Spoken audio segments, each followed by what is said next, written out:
स्थानिक स्वराज्य संस्थांच्या निवडणुका पुन्हा एकदा वादात सापडण्याची शक्यता आहे। सुप्रीम कोर्टामध्ये आज एक सुनावणी पार पडलेली आहे। नगरपालिका आणि नगरपंचायत निवडणुका जाहीर झालेल्या असतानाच पुन्हा एकदा प्रकरण सुप्रीम कोर्टामध्ये गेलेलं आहे। सध्या सुरू असणाऱ्या आणि आगामी निवडणुकीमध्ये 50% आरक्षणाचं उल्लंघन झालेलं आहे। याचिका दाखल झाल्यानंतर सुप्रीम कोर्टाने आता नोटीस बजावली आहे। राज्य निवडणूक आयोग मुख्य सचिवांना सुप्रीम कोर्टाची नोटीस पाठवण्यात आलेली आहे आणि 17 नोव्हेंबरपर्यंत कोर्टामध्ये म्हणणं मांडण्याचे आदेश दिले गेलेत। 17 नोव्हेंबरला सुप्रीम कोर्टामध्ये पुन्हा एकदा आता सुनावणी होणार आहे।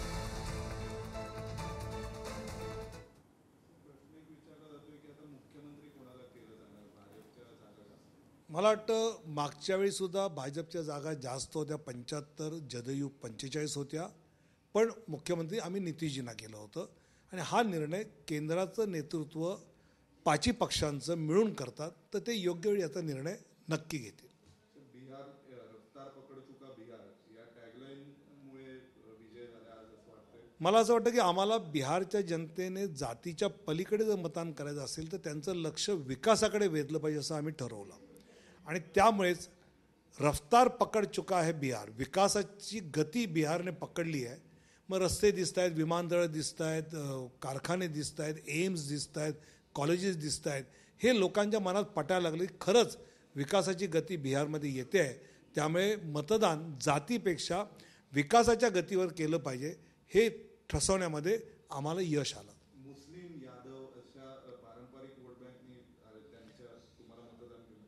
मी या निवडणुकीतलं सगळ्यात मोठं यश आम्ही हेच मानतो की 30 जागा एनडीएच्या अशा आहेत की ज्या तथाकथित मुस्लिम यादव बहुल विधानसभेतल्या आहेत की जिथे एनडीएला मतच मिळणार नाही, डिपॉझिट जाईल अशी चर्चा होती, पण तिथे सुद्धा एनडीएचा उमेदवार जिंकतो आहे।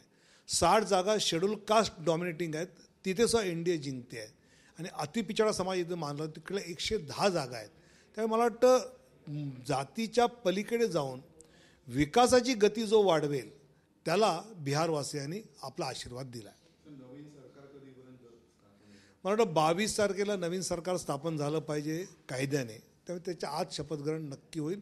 केंद्रीय नेतृत्व या विषयात सगळ्या गोष्टी नक्की ठरवतील, पण मला सगळ्यात महत्त्वाचं या निवडणुकीतलं जर कोणती गोष्ट जाणवते तर ती खऱ्या अर्थाने राहुल गांधींचा वोट चोरीचा मुद्दा संपूर्णपणे संपला। लालू यादवजी आणि तेजस्वीचा जातीवर मतं घ्यायची हेही संपलं।